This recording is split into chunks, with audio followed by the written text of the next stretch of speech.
All right, continuing now with Decline of the West, back to the introduction. We're on page 26, so we're halfway through the introduction, subsection 10.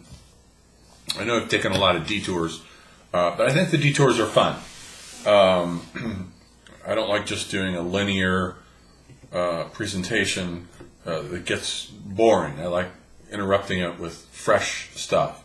But anyhow, Spengler here will get back to situating the modern West into where it goes, how it is contemporaneous from, or contemporaneous with the transition from Hellenism to the Roman people.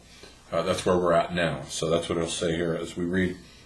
Our narrower task, then, is primarily to determine from such a world survey the state of West Europe and America as at the epoch of 1800 to 2000, to establish the chronological position of this period in the ensemble of Western culture history, its significance as a chapter that is, in one or other guise, necessarily found in the biography of every culture, and the organic and symbolic meaning of its political, artistic, intellectual, and social expression forms.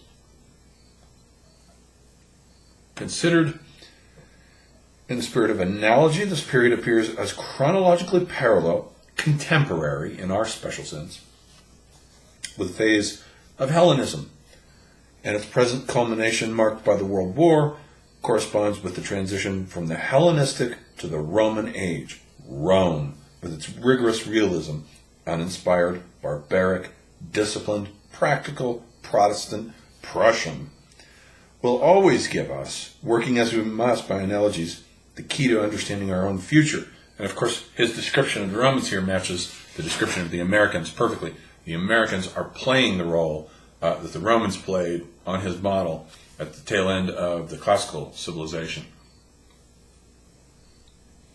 We are the boring ones, the pragmatic ones, with boring contemporary art that is pretty much, for the most part, useless and will not stand the test of time and will be gone 100 years from now.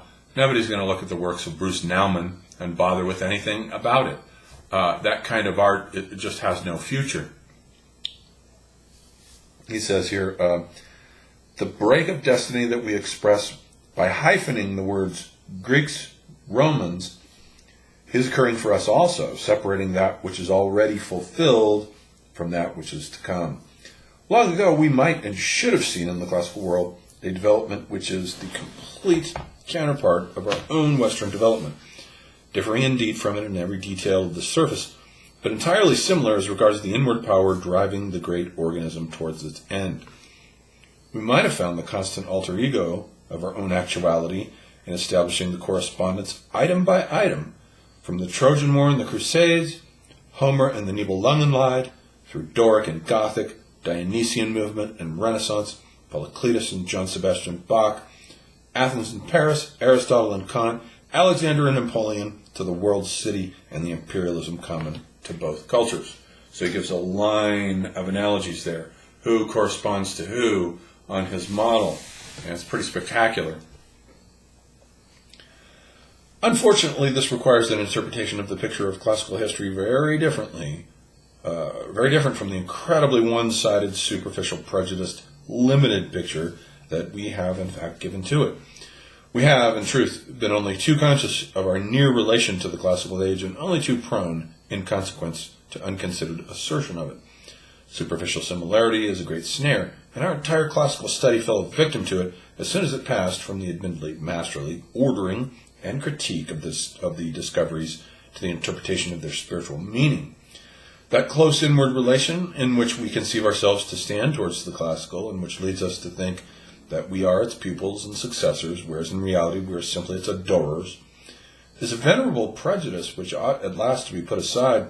The whole religious, philosophical, art historical, and social critical work of the 19th century has been necessary to enable us not to understand Aeschylus, Plato, Apollo, and Dionysus, the Athenian state and Caesarism, which we are far indeed from doing, but to begin to realize once and for all how immeasurably alien and distant these things are from our inner selves, more alien maybe than Mexican gods and Indian architecture. A little bit of exaggeration there. But he's trying to make a point that our discoveries since the 19th century of classical culture, and especially starting with Bachofen and Bachofen's realization of Mother Right. He puts out his book on Mother Right in the 1860s about finding out that there's a matriarchy that exists in the ancient world that we are unaware of, that is behind phenomena such as the Furies in Aeschylus, things like that, should awaken us to the fact that this is a very different culture from the West. It's not the same at all. It's rather so different as to be alien in a way. He says that's what these discoveries should be awakening in us, not a kinship, not a recognition that, oh, this is us, this is our forerunners, these are the people we belong to. Spengler wants to erase that model and say, that's not the case. The classical civilization is alien, bizarre, and unique, and has nothing to do, really, with the essence of Faustian civilization. They're two different civilizations, and we should be aware of that.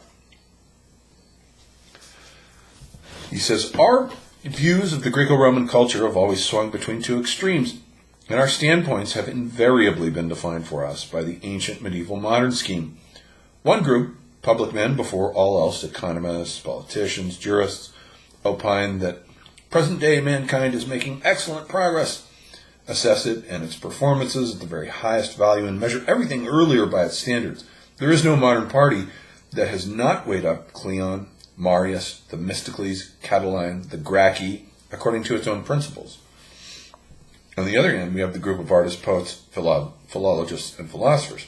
These feel themselves to be out of their element in the aforesaid present, and in consequence choose for themselves, in this or that past epoch, a standpoint that is, in its way, just as absolute and dogmatic from which to condemn today.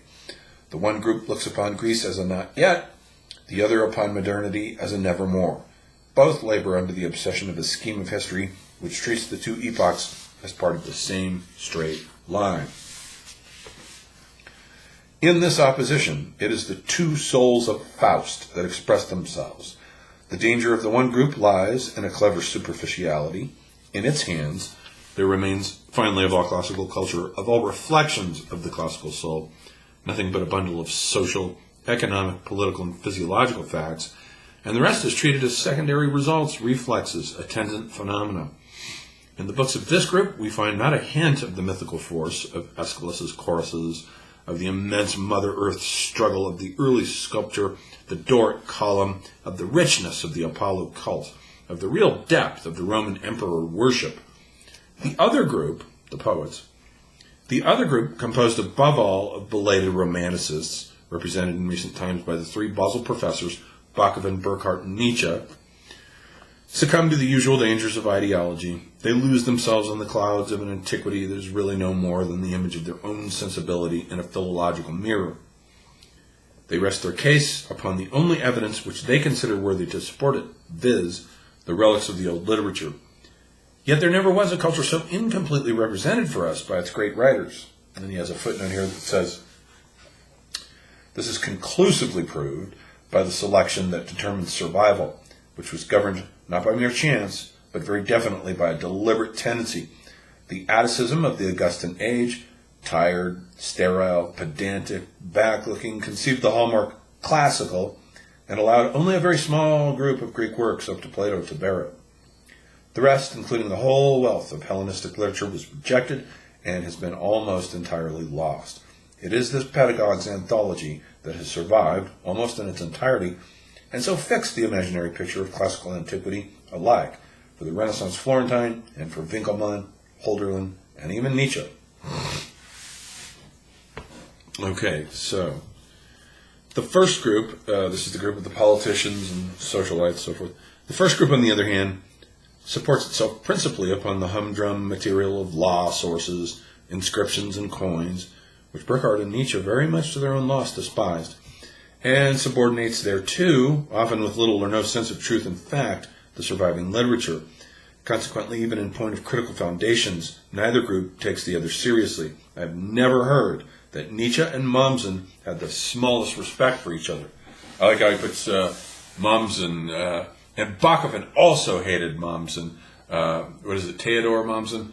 I haven't read him. He writes a history of Rome that's based on stark pure realism and patriarchy, and Bachofen hated it so much. It was really the thing that Bachofen was reacting to when he set about his researches for discovering the hidden matriarchy that lay underneath all these apparent culture forms that were obvious to the antiquarian, but to the guy who wants the deeper truth, Bachofen dug until he found that Dionysian stratum of the rule of the mothers, what Goethe calls in Faust, the descent to the mothers. But neither group has attained to that higher method of treatment, which reduces this opposition of criteria to ashes, although it was within their power to do so. In their self-limitation, they paid the penalty for taking over the causality principle from natural science. Unconsciously, they arrived at a pragmatism that sketchily copied the world picture drawn by physics, and instead of revealing, obscured and confused the quite other-natured forms of history. They had no better expedient for subjecting the mass of historical material to critical and normative examination than to consider one complex of phenomena as being primary and causative, and the rest as being secondary, as being consequences or effects.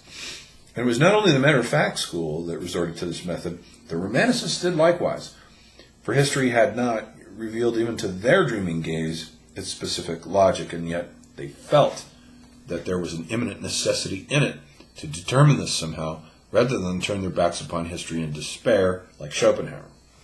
So that's the end of subsection 10. I think that's a good stopping point for this video, even though it's short. But it brings us to mind the idea that the picture that was formulated of the classical civilization, let's say by politicians and sociologists and obvious thinkers like Mommsen, was false, but so too it was also false the romantic picture of classical civilization that was developed by Bachofen, Burckhardt, and Nietzsche, as he says, is also false.